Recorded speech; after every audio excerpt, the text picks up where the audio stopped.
শুরুতেই গুরুত্বপূর্ণ খবর দিকে নজর রাখবো। ইডিকে ভুয়ো রেশন কার্ড বাতিলের তথ্য। ইডিকে ভুয়ো রেশন কার্ডে বাতিলের তথ্য দিল রাজ্য। আমরা কথা বলবো, টেলিফোন লাইনে রয়েছে প্রতিনিধি অমিত। অমিত, রাজ্য খাদ্য দপ্তরের তরফ থেকে এই তথ্য দেওয়া হলো ইডিকে, অর্থাৎ ভুয়ো রেশন কার্ড বাতিলের তথ্য দিল রাজ্য। কি উল্লেখ করা হলো?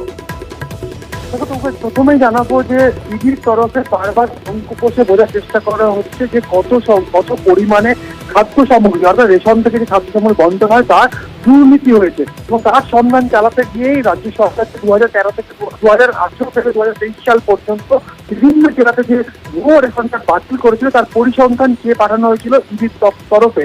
এবং কয়েক সপ্তাহ আগে এই চিঠি পাঠানো হয়েছিল ইডির তরফে রাজ্যের খাদ্য দপ্তরকে।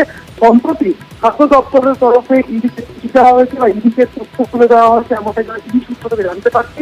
সেক্ষেত্রে রাজ্য সরকারের তরফে খাদ্য দপ্তর সেটা জানিয়েছে ইডিকে জেলা ওয়ারি অর্থাৎ প্রতিটি জেলায় গড়ে 15 থেকে 20% করে ভুয়ো রেশন কার্ড বাতিল করা হয়েছে। এই তথ্য তুলে দেওয়া হয়েছে ইডির হাতে, এমনটা ইডি সূত্রে খবর। সেটা স্বাভাবিকভাবে এই পরিসংখ্যান সামনে আসলে অর্থাৎ ইডি আধিকারিকরা যেটা বারবার দাবি করছিলেন যে রেশনের সামগ্রী বাইরে বিক্রি হয়ে যাচ্ছিল, খোলা বাজারে বিক্রি করে দেওয়া হচ্ছিল, তাতে রেশন ডিলার থেকে শুরু করে ডিস্ট্রিবিউটার প্রত্যেক যোগ সদস্য ছিল বা যুক্ত ছিল, সেটাতে কত পরিমাণটা বিক্রি হচ্ছিল বা কত পরিমাণটা বাতিল হয়ে যাচ্ছে। সেক্ষেত্রে ভুয়ো রেশন কার্ড থেকে যে সংখ্যাটা বেরিয়ে আসবে তার সেই জায়গা থেকে মাথা পিছু হিসেব করলে বেরিয়ে আসতে পারে কত পরিমাণে কিন্তু বাইরে বিক্রি হয়েছে, এবং তার হিসেব ধরে কিন্তু একটা মোটা অঙ্ক দাঁড়াবে। কারণ চাল দুর্নীতির ক্ষেত্রে দেখা গিয়েছিল যে প্রায় 500 কোটি টাকার চাল কিন্তু 7-8 বছরের দুর্নীতিতে কিন্তু উঠে এসেছিল।